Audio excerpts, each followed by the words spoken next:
the character growth in this book. Love him with my whole heart forever. Let's all take a moment of silence. It is ultimately one of the most depressing books I have ever read. I think I blacked out.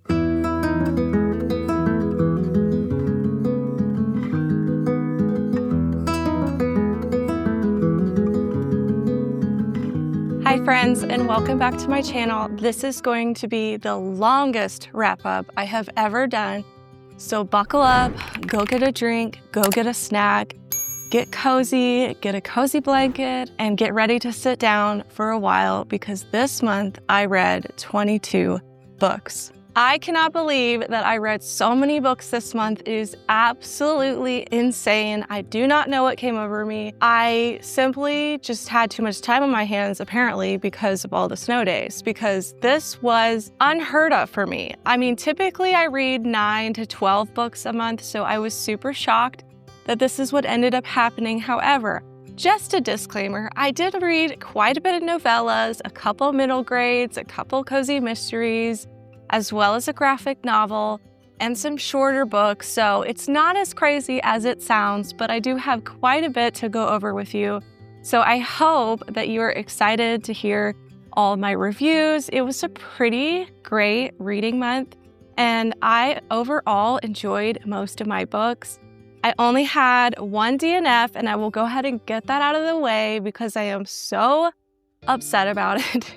And it is The Love Haters by Catherine Center. I know, I have sung her praises and I absolutely loved the rom-commers, but unfortunately this one was just not good for me. I really did not like the characters in this book. I really struggled, and I was struggling so much that I got to 60% of this book and DNF'd, which is kind of a waste of time because you're so far in. But that's how much I was just getting angry with what the characters were doing, with some of the side characters and what they were doing. I just couldn't deal with the amount of awkwardness that there was with the main character. There was just so many times where she was really frustrating me with just being repetitive of her lack of self-love, and I do understand that that's real and that that's a thing, but in my opinion in this book it was just super overdone for quite a length of time. And the main male character, I felt, just seemed super awkward also, and he didn't really seem that into her. It was just kind of cringy to me all around. I don't know. So I am so sorry. I really love the rom-commers, so it breaks my heart to say that. But maybe you will still love it. For me, though, it was not good. So I will go ahead and get into the rest of my books because that was the only DNF that I had. So the first book I read this month was Fever 1793. And this was a middle grade historical fiction that I've had my eye on for a while. And it follows the yellow fever outbreak in Philadelphia. And there is a 14-year-old character who is left with no family because of this outbreak. And so basically a lot of families were split apart during this time because the parents would get sick and then the kids would just be left with no one and they didn't know what to do. The kids would be put into orphan homes, even if some of the parents were still alive, because there was just simply no one to take care of them. There was a lot of political arguments going on over this during that time, as well as a lot of medical doctors who were just using all kinds of outdated and semi-dangerous procedures trying to fix this disease, and in turn was really just making the problem worse. So there was a lot of experimental things going on during this time that was really not helpful to the situation that was already pretty messed up. It is an emotional read, and I would say, in my opinion, I would save this for your older middle grade kids to high school because it could maybe be a little bit depressing or scary for them, and that's just my personal opinion. but it is labeled a middle grade novel. I do think adults could enjoy this as well. I did, and I gave it 4 stars. The next book that I read, which I actually already covered, so I'm not gonna go over it again, was the Book of Azrael. I had this in my last wrap up, but I wanted to go ahead and say that I read this because it was counted in my number of 22, and I gave this 5 stars. I adored this book. It was in my top 24. I included it in that, and so I went more in depth, and I will link that video below. I think it was like 4th or 5th for me in my top 24. I mostly read this in 2024, and then I finished it up in January. So that's why I still counted it in that video. And I just absolutely adored it. Samuel is just the most sweet, loving fantasy person I have ever, the cover is deceiving basically. Because yes, there's a lot of dark characters and dark elements, but the main love interest is not like that at all. He is just as sweet as can be. And so do not let the cover fool you, because this is such a great romance, and I really, really loved it. I was kicking my feet, I was giggling. It was just so good. And I just highly recommend it if you love romantasy. It does contain spice, so just keep that in mind if you want to steer clear of that. The next book that I read, I actually have here with me, and that is P.S. I Hate You by Lauren Connolly. This was a Book of the Month pick, a fairly new release, I believe a few months ago. And I was participating in Gwen's Clue Readathon game. So I will link her Patreon below because she does all kinds of fun games. She is just a blast and has so many fun things going on.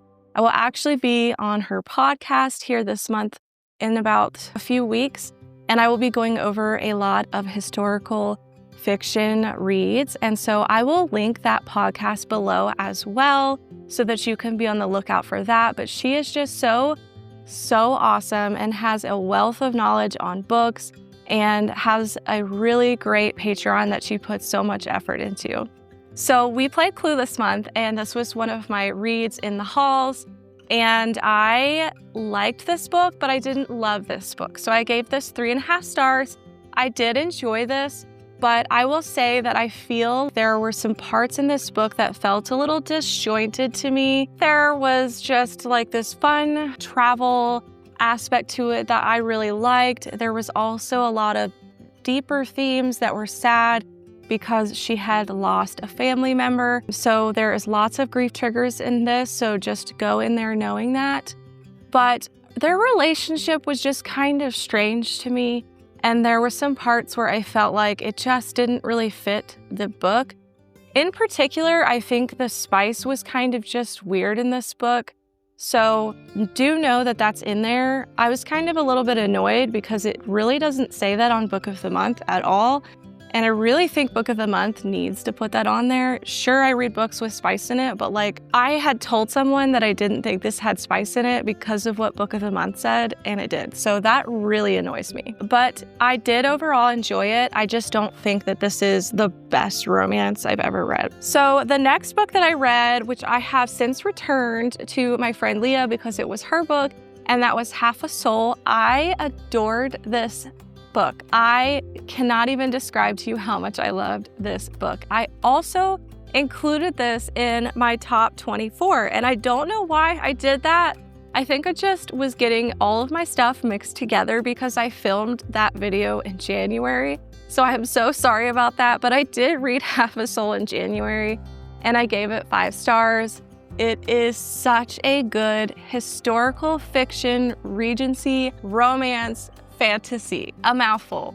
But if you can imagine all those things put together, it was done, and I really enjoyed this one. It was just a beautiful romance. It is slower paced, but it is just one that I think is so atmospheric and such a sweet story. So then after that, I went ahead and read The Lord Sorcerer, which was the tail end of that book. There's like a novella that you can read, and I think I gave this 3 stars just simply because I don't think it really added anything to the story. So you could probably just skip it. I didn't really feel that it was necessary, and often I feel that way about novellas, so I mean, do with that what you will. I just don't think I'm a novella person because every time I read them, I don't really give out good ratings. The next book that I read was Death by Dumpling, and this is a cozy mystery series, the first one in the Noodle Shop mystery series, and we will be reading one per month for Hannah's book club. And I will go ahead and link her comfy, cozy book club below. She is such a sweet person. I absolutely adore her and all of the things that she has going on in her Discord. So please go check her out and support her. She is just one of the most deserving people in the world, and I love her so much. So she is doing a read along all year of this entire series because I think there's like 9 or 10 books, and maybe there's 12. There's a lot. And I really enjoyed this one. I gave it 4 stars. Obviously, there's a murder because it's a cozy mystery and it happens in the restaurant. And so this is just following her going throughout and trying to figure out what exactly happened that poisoned this man, and I can't remember names because it's been a minute, but I really enjoyed it. I thought it was really funny, and it was just a different type of cozy mystery for me. The next one I read was Candy for Christmas. This is another novella, and I absolutely love Joanne Fluke's cozy mysteries. This is my second one I've read by her, and I just love her writing. I think out of all the cozy mysteries I've read, she, to me, writes the most mature cozies, if that makes sense. I just think that her writing is just top tier for a cozy mystery. And I really loved this short little novella, which I don't normally like novellas, but this one I loved. I gave it 4 stars, and it was a really cute read for Christmas. I really think you could read it anytime, but it would be perfect for Christmas time. And it is at the tail end of the chocolate chip cookie murder book. There's like 15 chapters at the end for this book. And then the next cozy mystery I read was A Call for Kelp. I believe this is the 4th. I think it's the 4th in the Seaside Cafe mystery series. I again gave this 4 stars. I love this author. I love her cozy mysteries. I can't say enough good things about her. I really just think that if you haven't tried a cozy mystery, you should start out with Live and Let Chai because it is such a hit for me and so many others. The next book that I read was Amulet number 2. This is the second graphic novel in this series, and I believe I gave this 4 stars, yeah. And I did enjoy it. Again, I still don't love the pictures in these. I just think they're kind of weird, but the story's great. And if you're looking for a fantasy graphic novel, this would be a good one to check out. My daughter absolutely loved all of them. The next book I read was Carrie, Soto is Back by Taylor Jenkins Reid. I love Taylor Jenkins Reid's, and her writing is just top tier. It is so good.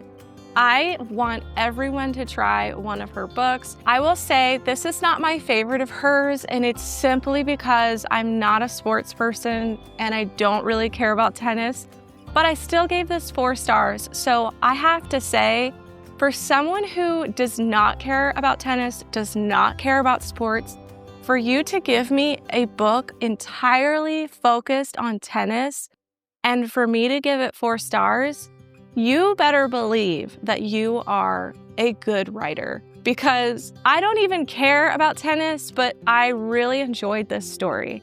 And I think it's just because she writes such great characters. Like, her stories are all pretty character driven, and I typically don't love that, but I love hers.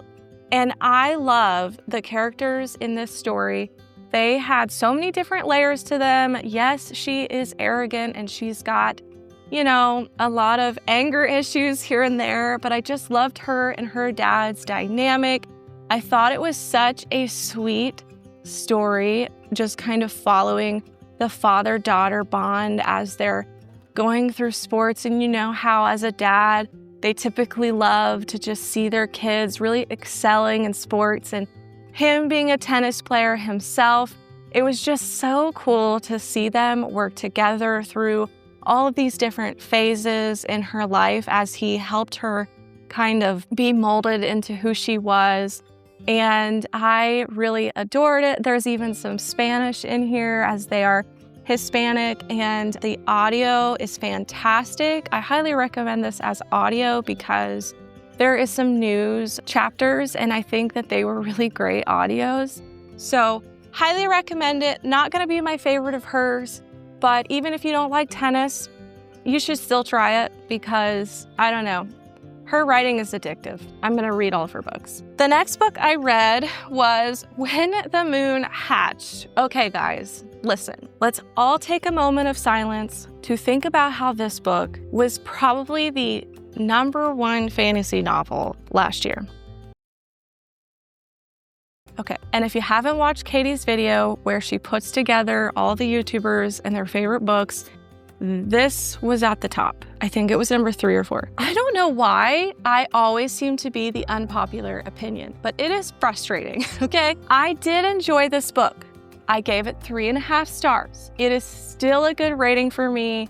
I promise you 3.5 stars is a good rating for me. It means that I overall enjoyed the book, okay? But I was so confused. For more than half this book, I was so confused, okay? And I swear to you, okay, this is how much I understood. And this is how much I was confused, okay? I don't know. I don't know why this was so hard for me to get. I don't understand it. Maybe it's because I was in a competition in Clue and I was reading this, so maybe I was rushing a little bit. I'm gonna have to reread it, and I do plan to reread it before the second one comes out because I am going to continue the series. I enjoyed it enough to continue. And this part I loved. I ate this up. Oh my gosh, if the whole book had been this, it would have been 5 stars easy, okay? This part of the book, phenomenal, okay? This part of the book, I don't even know what happened. I can't even tell you. Like, I don't know. She could have wrote anything in here. It could have been a whole nother story, but I wouldn't know. I would have not known. So do with it what you will. There is a character list. There is a glossary. There is terms that you need to read through. There is like several pages of basic dictionary. This is how much of the terms you have to learn to understand this book, okay? And I will say that my #1 complaint is that she used terms for things that she could have just said the normal word for, and I think it unnecessarily made it confusing. It can still be a fantasy novel, and you don't have to change the name of everything in the book. I get the characters all have names. I get the worlds all have different names and even creatures, but there were just so many things that she had names for that I just thought were unnecessary. That's just my personal opinion. But again, I am gonna reread this book. I do think possibly I was in a rush and I maybe did it a disservice, but overall I did enjoy it. Khan is such an incredible male main character. Adore him. I adore him. All 3.5 stars I gave were for Khan. Okay? Definitely for him. He is great. But this follows Rave, and she is a very violent, sassy character. Let me tell you, she is like another Nesta. If you love Nesta, I think you would love this book. I really do. Because she reminds me a lot of Nesta. And basically, she has forgotten her memories and she is not really sure where she came from, not really sure about these people that she's supposed to know. And she meets Khan, and Khan does know her. And it just basically takes place from there. There are lots of crazy things that happen. There is a lot of violence in this. Major trigger warning for violence, gore, and language. So please know that, as well as a couple spice scenes. Not a ton. For a book this big, there was not a huge amount of that. Maybe 3 to 4 scenes of open door. I can't remember. But overall, not bad. I just think the violence was pretty shocking for me, and typically violence does not bother me in a fantasy, and this one I was actually bothered by. So definitely keep that in mind. Okay, the next book I read was The Second Miss Aster, and this is a Titanic historical fiction. This follows a love story where these are real people that were actually on the Titanic, and he was one of the richest men at the time, I think he was like an inventor of something. I can't remember exactly what he invented, but he was one of the richest, most eligible bachelors at the time. And he got married, and she is called the second Miss Aster because he had recently been divorced. And apparently at that time, it was just a really huge deal to be divorced and remarried. And so that was something that she really had to deal with the media. So that's why her name is called that. But they, of course, both go on the Titanic at some point. I gave this 3 stars. I did not love this one. I was disappointed because I really thought this book was going to cover a lot about the Titanic, and it really did not. It probably didn't even talk about the Titanic until 60% into the book. And so that was just not what I thought I was getting when I started this book. It was mostly focused on their relationship and their love story, which is still good, but that's just not what I wanted to read it for. So I gave it 3 stars. The next book that I read was Frankenstein. And let me just tell you, the only reason I read this was because of a prompt for Gwen's Clue game to read a classic, okay? And it was one of the shorter ones. I did plan to read Frankenstein at some point in my life, but I probably would have DNF'd had it not been for a prompt. But I did finish, and I gave it 2 stars. It is ultimately one of the most depressing books I have ever read. And essentially, it follows a man who creates this other man basically because I don't know. I forget why he created him. I don't know if he was lonely or if he just became like a mad scientist and just felt like he had to create this. I don't know, but it just goes through this whole time where he zones out.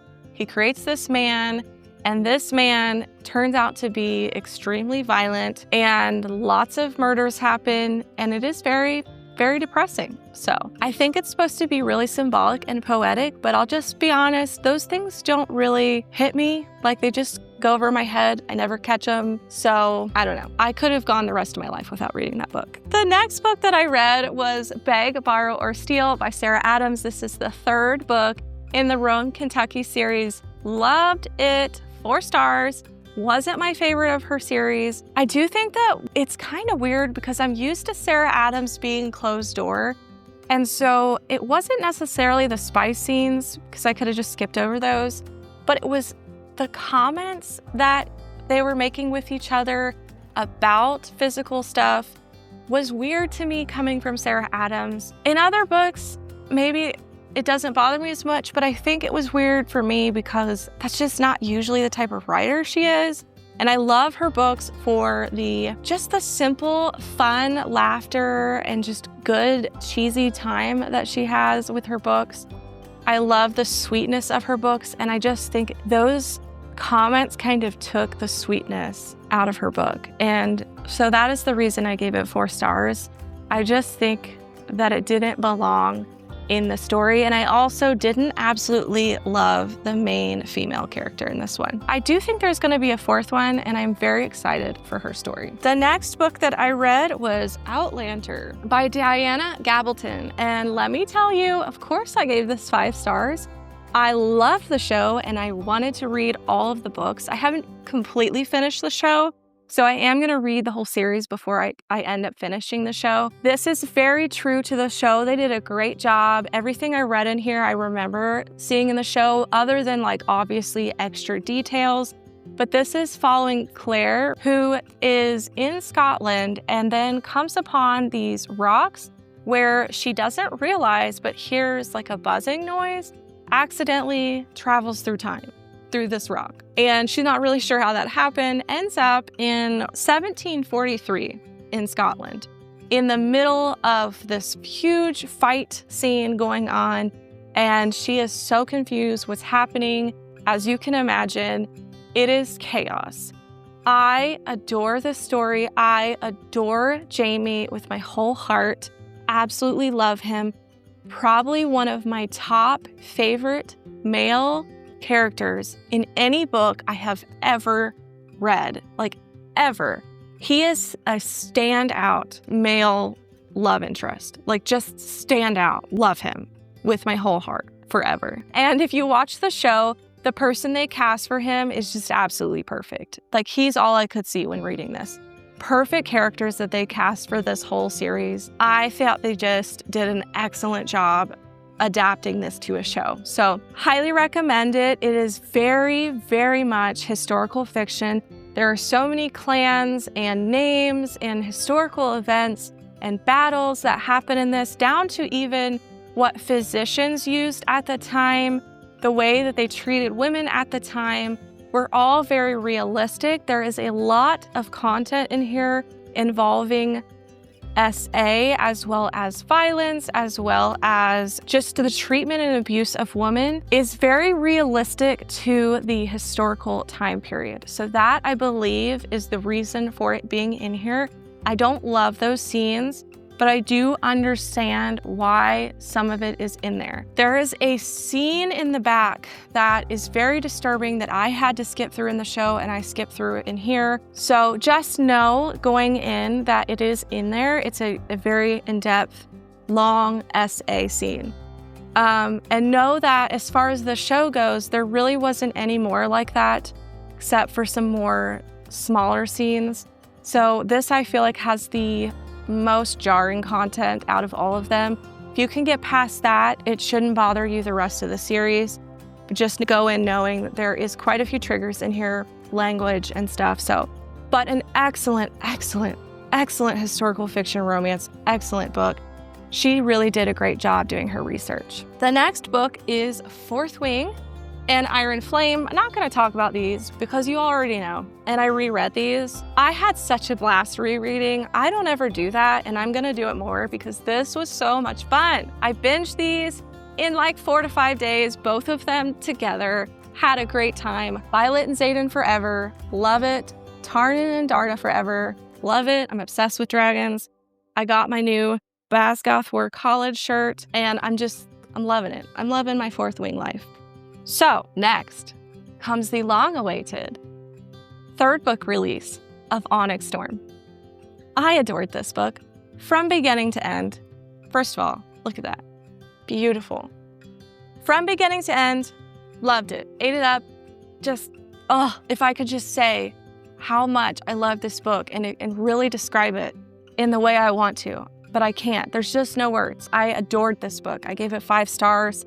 The whole series is a 5-star series for me.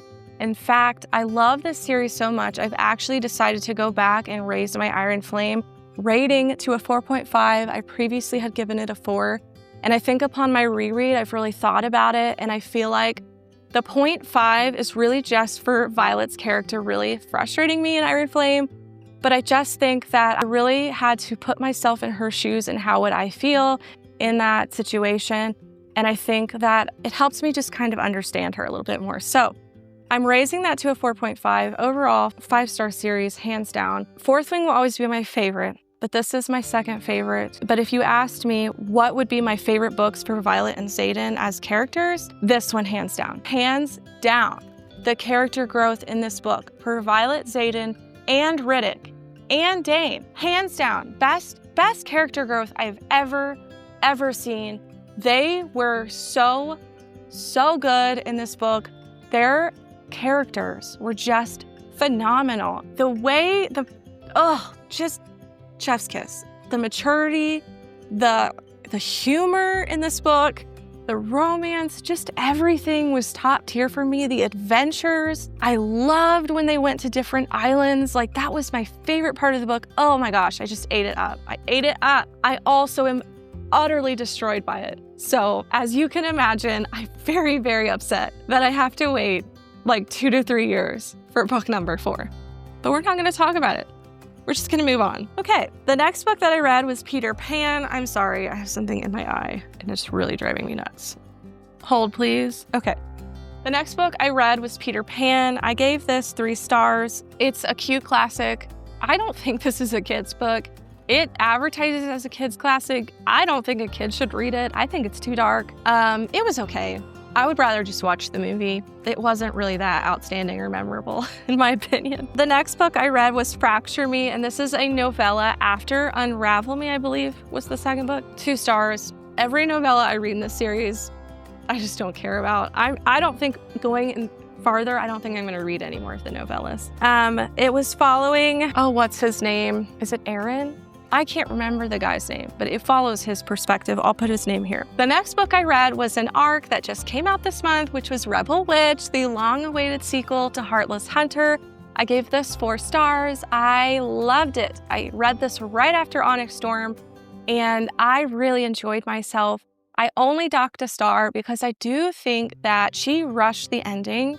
I think that the characters were awesome. I love the story. I love the romance, but I think the writing was lacking a little bit, and I think the ending was super rushed. So that was my reasoning for rating it 4 stars. But otherwise, I really love this duology, and I still highly recommend it. It is such a great, I think it's a YA romantasy, but there is spiced content. So just know that for whatever reason, that's still in the book. The next book and last book that I read of the month was Trial of the Sun Queen, and this is the 3rd book in this series. I enjoyed it. I gave it 4 stars.